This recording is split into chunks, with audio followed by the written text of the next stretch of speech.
Trompele uterine sunt o parte fundamentală din puzzle-ul fertilității naturale. În momentul de față, histerosalpingografia rămâne investigația de bază pentru testarea trompelor.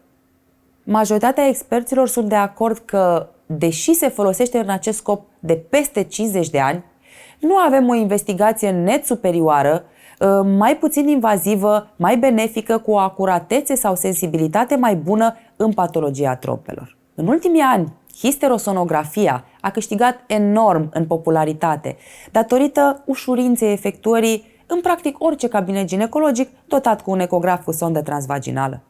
Histerosonografia se bucură de o acuratețe și de o sensibilitate bune, atât în detectarea patologiei uterine, cât și în patologia tubară. Însă acest lucru se întâmplă cu adevărat doar în centrele cu experiență în imagistica trompelor. Personal, favorizez și vă recomand să folosiți histerosalpingografia din mai multe motive.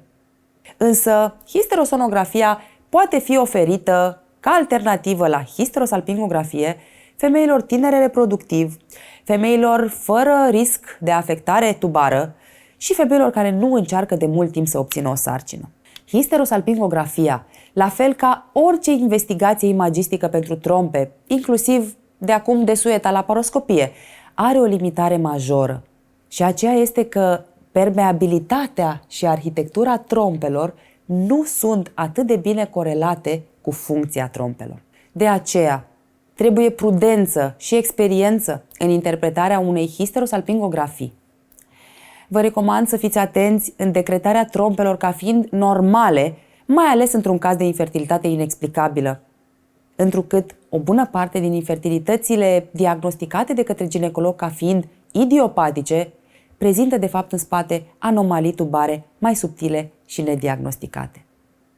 Întotdeauna va trebui să fie integrată concluzia despre trompe cu celelalte aspecte ale fertilității cuplului pentru a putea stabili o predicție și un management corect.